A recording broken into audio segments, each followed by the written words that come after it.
লুকসটা নিয়ে অনেকেই আমাকে ইনবক্সে মেসেজ দিয়েছেন ফুল লুকসটা দেখানোর জন্য। তাহলে শুরু করি।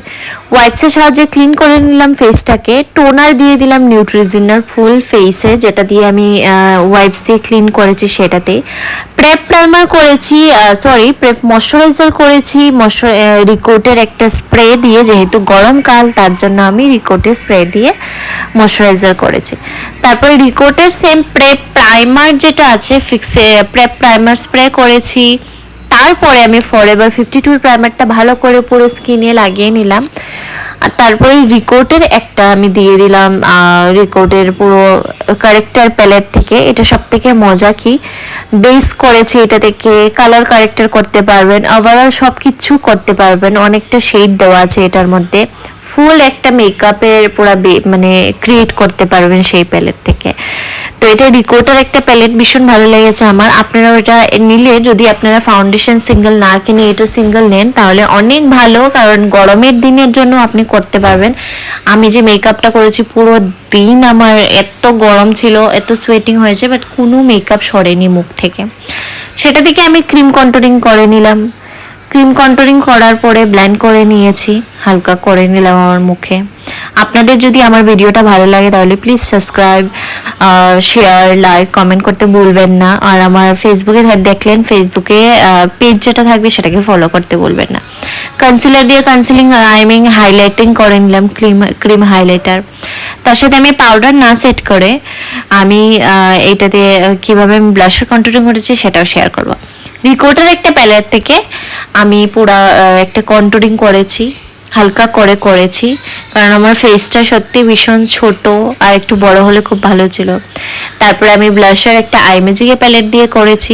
আবারও বলছি, যদি আমার ভিডিওটা ভালো লাগে তাহলে একটু শেয়ার করে দিও প্লিজ, তাহলে আমারও ভিডিও বানাতে অনেক ভীষণ ভালো লাগবে।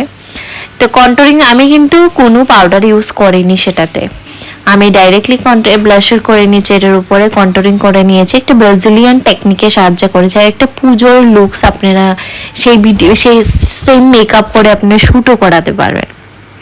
তারপরে আমি যেগুলা কেকি না হওয়ার জন্য, সেট করার জন্য প্রোডাক্টকে আমি একটা লুজ পাউডার ইউজ করে নিয়েছি। লুজ পাউডার ইউজ করার পরে সেটাকে আমি সেট করার জন্য আমি একটা কম্প্যাক্ট ইউজ করেছি, কারণ আমার মানে সবসময় ফেভারিট আমার হলো মেকের কম্প্যাক্ট, ভীষণ ভালো লাগে সত্যি। হ্যাঁ, আমি করেছি, আপনারাও করবেন, নিশ্চয় ভালো লাগবে। তারপর আমি একটা ম্যাকের হাইলাইটার ইউজ করেছি, স্কিনে করে নিলাম, কারণ হাইলাইটার না ছাড়া তোমার ফেসটা একটু তা আপনারাও হাইলাইটার নিতে পারবেন, ম্যাকের হাইলাইটার ভীষণ ভালো। ফাইনালি আমি আইশ্যাডো করে নিলাম। আইশ্যাডোটা আমি একটা হালকা রেখেছি, প্রথমে একটা ডার্ক কালার দিয়েছি, তারপর একটা লাইট দিয়ে ক্রিজ লাইন কর্নারে দিয়ে, তারপর ওটাকে ব্লেন্ড করে একটা ব্লেন্ডিং ব্রাশের সাহায্যে পুরো আইজে ব্লেন্ড করে নিলাম। তারপর পুরোটা কিন্তু আমি নিজে করেছি। আইজারটা আমি এতটা দেখাইনি, যদিও যদি আপনাদের ভালো লাগে তাহলে বলবেন যে আইজারটা আমি নেক্সট ভিডিওতে ঢেলে দেব, মানে ভিডিও করব আপনাদের জন্য।